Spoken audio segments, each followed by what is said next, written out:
स्वागत है आप सभी का मेरे चैनल में। आज हम पढ़ेंगे उषा प्रेमवदा का लिखा हुआ कहानी वापसी। यह एक सांसारिक विसंगति का कहानी है। तो चलिए शुरू करते हैं वापसी कहानी। गजाधर बाबू ने कमरे में जमा सामान पर एक नज़र दौड़ाई। 2 बक्स, डोलची, बाल्टी। यह डिब्बा कैसी है गणेशी? उन्होंने पूछा। गणेशी बिस्तर बांधता हुआ कुछ गर्व, कुछ दुख, कुछ लज्जा से बोला, घरवाली ने साथ को कुछ बेसन के लड्डू रख दिए हैं। कहा, बाबूजी को पसंद थे। अब कहाँ हम गरीबी लोग आपकी कुछ खातिर कर पाएंगे। घर जाने की खुशी में भी गजाधर बाबू ने एक विषाद का अनुभव किया, जैसे एक परिचित स्नेह, आदर में सहज संसार से उसका नाता टूट रहा था। कभी कभी हम लोगों की भी खबर लेते रहिएगा, गणेशी बिस्तर में रस्सी बांधता हुआ बोला। कभी कुछ जरूरत हो तो लिखना गणेशी, इस अगहन पर बिटिया की शादी कर दो। गणेशी ने ओंगछे के छोर से आंखें पोंछी। अब आप लोग सहारा ना देंगे तो कौन देगा? आप यहाँ रहते तो शादी में कुछ हौसला रहता। गजाधर बाबू चलने को तैयार बैठे थे। रेलवे क्वार्टर का वह कमरा जिसमें उन्होंने कितने ही वर्ष बिताए थे, उनका सामान हट जाने से कुरूप और नग्न लग रहा था। आंगन में रोपे पौधे भी जान पहचान के लोग ले गए थे और जगह जगह मिट्टी बिखरी हुई थी, पर पत्नी बाल बच्चों के साथ रहने की कल्पना में वह बिचोह एक दुर्बल लहर की तरह उठकर विलीन हो गया। गजाधर बाबू खुश थे, बहुत खुश। 35 साल की नौकरी के बाद वह रिटायर्ड होकर जा रहे थे। इन वर्षों में अधिकांश समय उन्होंने अकेले रहकर काटा था।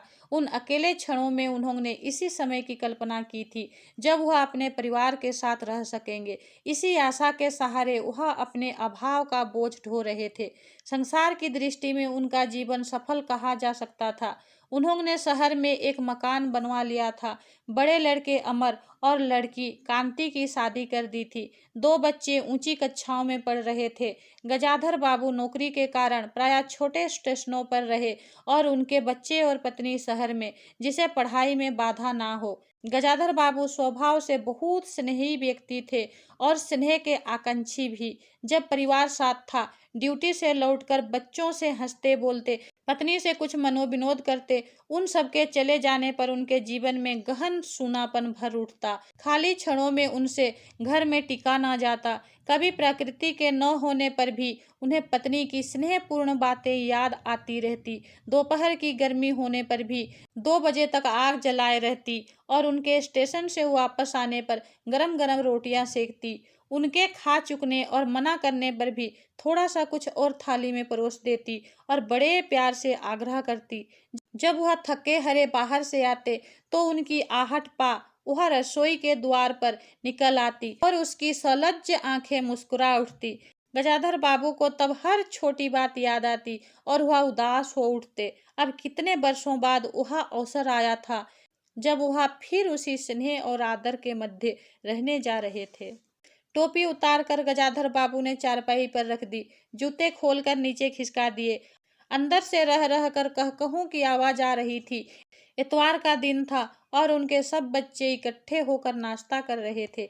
गजाधर बाबू के सूखे चेहरे पर स्निग्ध मुस्कान आ गई। उसी तरह मुस्कुराते हुए वह बिना खांसे अंदर चले आए। उन्होंने देखा कि नरेंद्र कमर पर हाथ रखे शायद गत रात्रि की फिल्म में देखे गए किसी नृत्य की नकल कर रहा था और बसंती हंस हंस कर दुहरी हो रही थी। अमर की बहू को अपने तन बदन, आंचल या घूंघट का कोई होश न था और वह उन्मुक्त रूप से हंस रही थी। गजाधर बाबू को देखते ही नरेंद्र धप से बैठ गया और चाय का प्याला उठाकर मुंह से लगा लिया। बहू को होश आया और उसने झट से माथा ढक लिया। केवल बसंती का शरीर रह रह कर हंसी दबाने के प्रयत्न में हिलता रहा।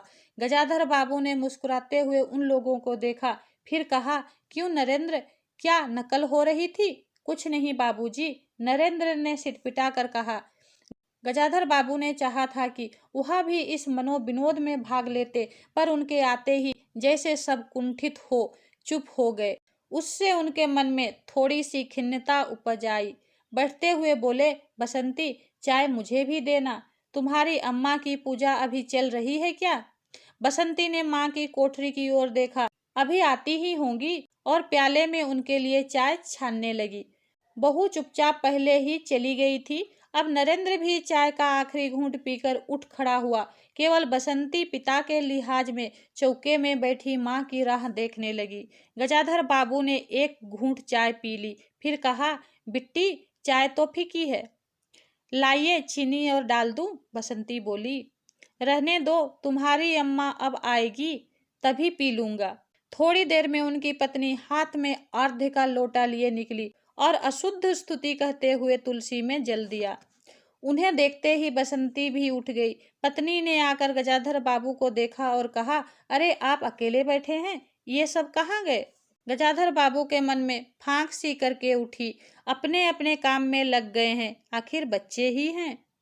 पत्नी आकर चौके में बैठ गई। उन्होंने नाक भौं चढ़ाकर चारों ओर झूठे बर्तनों को देखा, फिर कहा, सारे झूठे बर्तन पड़े हैं, इस घर में धर्म कर्म कुछ नहीं, पूजा करके सीधे चौके में घुसो। फिर उन्होंने नौकर को पुकारा।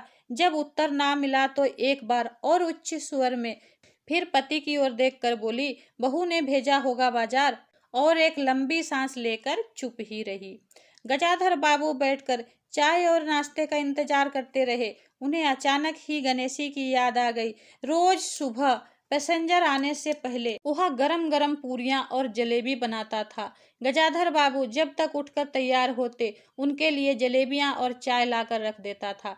चाय भी कितनी बढ़िया, कांच के गिलास में ऊपर तक भरी लबालब, पूरे 2.5 चम्मच चीनी और गाढ़ी मलाई। पैसेंजर भले ही रानीपुर लेट पहुंचे, गणेशी ने चाय पहुंचने में देर नहीं की। क्या मजाल की कभी उससे कुछ कहना पड़े। पत्नी का शिकायत भरा स्वर सुन उनके विचारों में व्याघात पहुंचा। वह कह रही थी, सारा दिन इसी खिचखिच में निकल जाता है, इस गृहस्थी का धंधा पीटते पीटते उम्र बीत गई, कोई जरा हाथ भी नहीं बंटाता। बहू क्या करती है? गजाधर बाबू ने पूछा। पड़ी रहती है। बसंती को तो फिर कहो कि कॉलेज जाना होता है। गजाधर बाबू ने जोश में आकर बसंती को आवाज दी। बसंती भाभी के कमरे से निकली तो गजाधर बाबू ने कहा, बसंती आज से शाम का खाना बनाने की जिम्मेदारी तुम पर है, सुबह का भोजन तुम्हारी भाभी बनाएगी। बसंती मुंह लटकाकर बोली, बाबूजी पढ़ना भी तो होता है। गजाधर बाबू ने प्यार से समझाया, तुम सुबह पढ़ लिया करो, तुम्हारी माँ बूढ़ी हुई, उनके शरीर में अब वह शक्ति नहीं बची है, तुम हो, तुम्हारी भाभी हैं, दोनों को मिलकर काम में हाथ बटाना चाहिए। बसंती चुप रह गई। उसके जाने के बाद उसकी माँ ने धीरे से कहा, पढ़ने का तो बहाना है, कभी जी नहीं लगता। कैसे लगे, शीला से ही फुर्सत नहीं, बड़े बड़े लड़के हैं उस घर में, हर वक्त वहाँ घुसा रहना मुझे नहीं सुहाता, मना करूं तो सुनती नहीं। नाश्ता कर गजाधर बाबू बैठक में चले गए। घर छोटा था और ऐसी व्यवस्था हो चुकी थी कि उसमें गजाधर बाबू के रहने के लिए कोई स्थान न बचा था। जैसे किसी मेहमान के लिए कुछ अस्थायी प्रबंध कर दिया जाता है, उसी प्रकार बैठक में कुर्सियों को दीवार से सटाकर बीच में गजाधर बाबू के लिए पतली सी चारपाई डाल दी गई। गजाधर बाबू उस कमरे में पड़े पड़े कभी कभी अनायास ही इस अस्थायित्व का अनुभव करने लगते। उन्हें याद हो आती उन रेलगाड़ियों की जो आती और थोड़ी देर रुककर किसी और लक्ष्य की ओर चली जाती। घर छोटा होने के कारण बैठक में ही अब अपना प्रबंध किया था। उनकी पत्नी के पास अंदर एक छोटा कमरा अवश्य था, पर वह एक और अचारों के मर्तवान, दाल चावलों के कनस्तर और घी के डिब्बों से घिरा था। दूसरी ओर पुरानी रजाइयां दरियों से लिपटी और रस्सी से बंधी रखी थी। उसके पास एक बड़े से टीन के बॉक्स में घर भर के गर्म कपड़े थे। बीच में एक अलगनी बंधी हुई थी जिस पर प्रायः बसंती के कपड़े लापरवाही से पड़े रहते थे। वहाँ भरसक उस कमरे में नहीं जाते थे। घर का दूसरा कमरा अमर और उसकी बहू के पास था।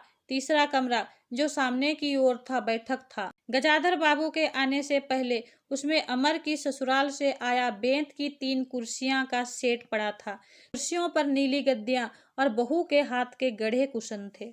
जब कभी उनकी पत्नी को कोई लंबी शिकायत करनी होती तो अपनी चटाई बैठक में डल पड़ जाती थी। वह एक दिन चटाई लेकर आ गई। गजाधर बाबू ने घर गृहस्थी की बातें छेड़ी। वह घर का रवैया देख रहे थे।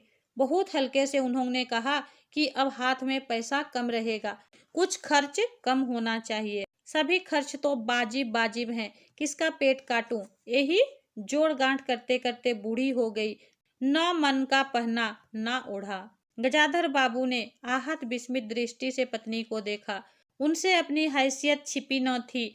उनकी पत्नी तंगी का अनुभव कर उसका उल्लेख करती, यह स्वाभाविक था, लेकिन उसमें सहानुभूति का पूर्ण अभाव गजाधर बाबू को बहुत खटका। उनसे यदि राय बात की जाती कि प्रबंध कैसे हो, तो उन्हें चिंता कम, संतोष अधिक होता, लेकिन उनसे तो केवल शिकायत की जाती थी, जैसे परिवार की सब परेशानियों के लिए वही जिम्मेदार हैं। तुम्हें किस बात की कमी है अमर की माँ? घर में बहू है, लड़के बच्चे हैं, सिर्फ रुपये से ही आदमी अमीर नहीं होता, गजाधर बाबू ने कहा और कहने के साथ ही अनुभव किया। यह उनकी आंतरिक अभिव्यक्ति थी, ऐसी कि उनकी पत्नी नहीं समझ सकती। हाँ, बड़ा सुख है ना बहू से। आज रसोई करने गई, देखो क्या होता है, कहकर पत्नी ने आंखें मूंदी और सो गई। गजाधर बाबू बैठे हुए पत्नी को देखते रह गए। यही थी क्या उनकी पत्नी, जिनके हाथों के कोमल स्पर्श, जिसकी मुस्कान की याद में उन्होंने संपूर्ण जीवन काट दिया था। उन्हें लगा कि वह लावण्यमय युवती जीवन की राह में कहीं खो गई और उसकी जगह आज की जो स्त्री है, वह उनके मन और प्राणों के लिए नितांत अपरिचिता है। गाढ़ी नींद में डूबी उनकी पत्नी का भारी सा शरीर बहुत बेडौल और कुरूप लग रहा था। चेहरा श्रीहीन और रूखा था। गजाधर बाबू देर तक निसंग दृष्टि से पत्नी को देखते रहे और फिर लेटकर छत की ओर ताकने लगे। अंदर कुछ गिरा और उनकी पत्नी हड़बड़ाहट कर उठ बैठी। लो, बिल्ली ने कुछ गिरा दिया शायद, और वह अंदर भागी। थोड़ी देर में लौट कर आई तो उनका मुंह फूला फूला हुआ था। देखा, बहू को चौका खुला छोड़ आई, बिल्ली ने दाल की पतीली गिरा दी। सभी तो खाने को हैं, अब क्या खिलाऊंगी? वह सांस लेने को रुकी और बोली, एक तरकारी और 4 पराठे बनाने में सारा डिब्बा घी उधेड़ कर रख दिया। जरा सा दर्द नहीं, कमाने वाला हाथ तोड़े और यहाँ चीजें लूटे। मुझे भी मालूम था कि यह सब काम किसी के बस का नहीं है। गजाधर बाबू को लगा कि पत्नी कुछ और बोलेगी तो उसके कान भनभना उठेंगे। ओठ भींच करवट लेकर उन्होंने पत्नी की ओर पीठ कर ली। रात का भोजन बसंती ने जानबूझकर ऐसा बनाया था कि कोर तक निगला ना जा सके। गजाधर बाबू चुपचाप खाकर उठ गए, पर नरेंद्र थाली सरकाकर उठ खड़ा हुआ और बोला, मैं ऐसा खाना नहीं खा सकता। बसंती तुनक कर बोली, तो ना खाओ, कौन तुम्हारी खुशामद करता है? तुमसे खाना बनाने को कहा किसने था? नरेंद्र चिल्लाया। बाबूजी ने। बाबूजी को बैठे बैठे यही सूझता है। बसंती को उठाकर माँ ने नरेंद्र को मनाया और अपने हाथ से कुछ बनाकर खिलाया। गजाधर बाबू ने बाद में पत्नी से कहा, इतनी बड़ी लड़की हो गई है और उसे खाना बनाने तक का शुरू नहीं आया। अरे आता, सब कुछ है, करना नहीं चाहती, पत्नी ने उत्तर दिया। अगली शाम माँ को रसोई में देख कपड़े बदल कर बसंती बाहर आई तो बैठक से गजाधर बाबू ने टोक दिया, कहाँ जा रही हो? पड़ोस में शीला के घर, बसंती ने कहा। कोई जरूरत नहीं है, अंदर जाकर पढ़ो, गजाधर बाबू ने कड़े स्वर में कहा। कुछ देर अनिश्चित खड़े रहकर बसंती अंदर चली गई। गजाधर बाबू शाम को रोज टहलने चले जाते थे। लौट कर आए तो पत्नी ने कहा, क्या कह दिया बसंती से? शाम से मुंह लपेटे पड़ी है, खाना भी नहीं खाया। गजाधर बाबू खिन्न हो आए। पत्नी की बात का उन्होंने कुछ उत्तर नहीं दिया। उन्होंने मन में निश्चय कर लिया कि बसंती की शादी जल्दी ही करा देनी है। उस दिन के बाद बसंती पिता से बची बची रहने लगी। जाना होता तो पिछवाड़े से जाती। गजाधर बाबू ने 1-2 बार पत्नी से पूछा तो उत्तर मिला, रूठी हुई है। गजाधर बाबू को और रोष हुआ। लड़की के इतने मिजाज, जाने को रोक दिया तो पिता से बोलेगी नहीं। फिर उनकी पत्नी ने ही सूचना दी कि अमर अलग रहने की सोच रहा है। क्यों? गजाधर बाबू ने चकित होकर पूछा। पत्नी ने साफ साफ उत्तर दिया, अमर और उसकी बहू की शिकायतें बहुत थी। उनका कहना था कि गजाधर बाबू हमेशा बैठक में ही पड़े रहते हैं, कोई आने जाने वाले हो तो कहीं बिठाने की जगह नहीं। अमर को अब भी छोटा सा समझते थे और मौके बेमौके टोक देते थे। बहू को काम करना पड़ता था और सास जब तक फूहड़पन पर ताने देती रहती थी, हमारे आने के पहले भी कभी ऐसी बात हुई थी? गजाधर बाबू ने पूछा। पत्नी ने सिर हिलाकर जताया कि नहीं, पहले अमर घर का मालिक बनकर रहता था। बहू को कोई रोक टोक ना थी। अमर के दोस्तों का प्राय यही अड्डा जमा रहता और अंदर से नाश्ता चाय तैयार होकर जाता रहता था। बसंती को भी यही अच्छा लगता था। गजाधर बाबू ने बहुत धीरे से कहा, अमर से कहो जल्दबाजी की कोई जरूरत नहीं है। अगले दिन वह सुबह घूम कर लौटे तो उन्होंने पाया कि बैठक में उनकी चारपाई नहीं है। अंदर आकर पूछने ही वाला था कि उनकी दृष्टि रसोई के अंदर बैठी पत्नी पर पड़ी।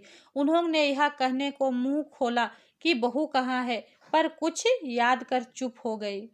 पत्नी को कोठरी में झांका तो अचार रजाइयों और कंस्तरों के मध्य अपनी चारपाई लगी पाई। गजाधर बाबू ने कोट उतारा और वहीं टांगने को दीवार पर नजर दौड़ाई।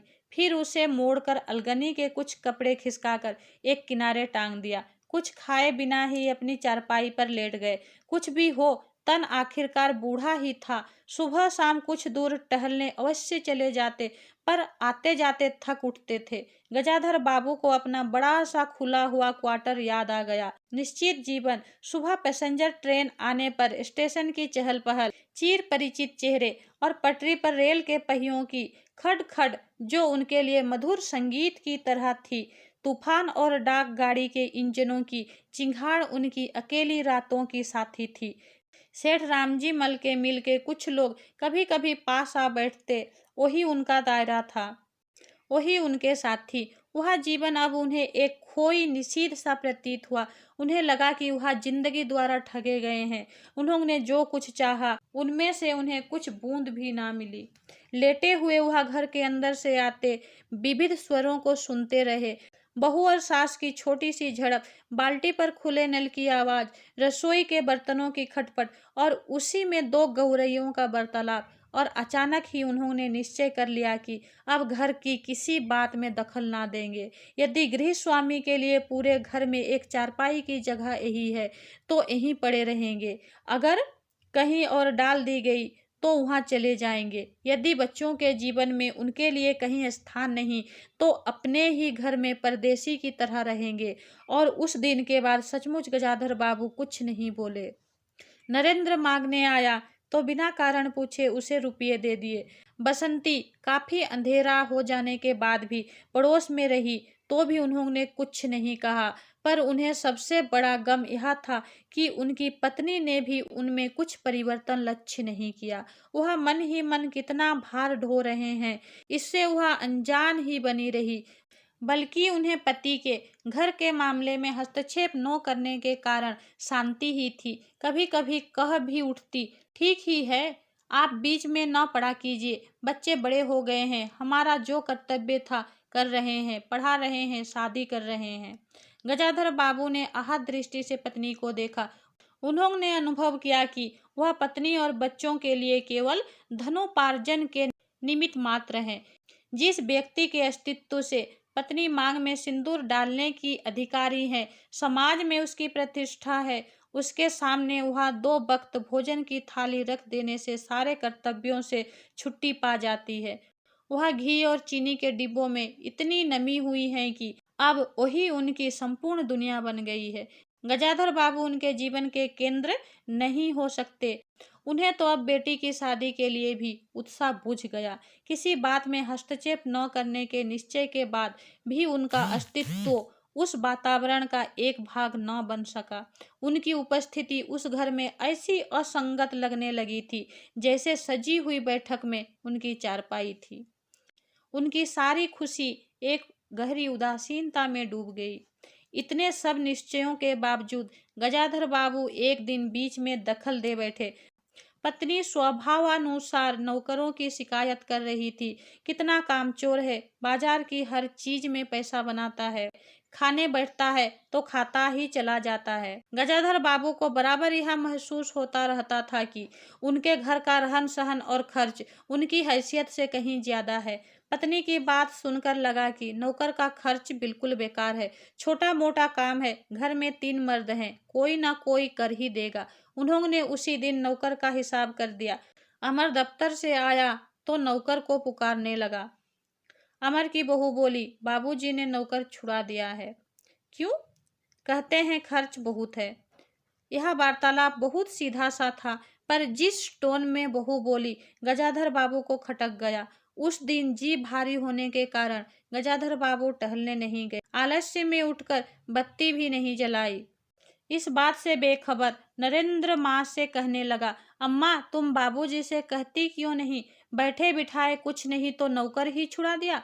अगर बाबूजी यह समझे कि मैं साइकिल पर गेहूं रखकर आटा पिसाने जाऊंगा तो मुझसे यह नहीं होगा। हाँ अम्मा, बसंती का स्वर था। मैं कॉलेज भी जाऊं और लौटकर घर में झाड़ू भी लगाऊं, यह मेरे बस की बात नहीं है।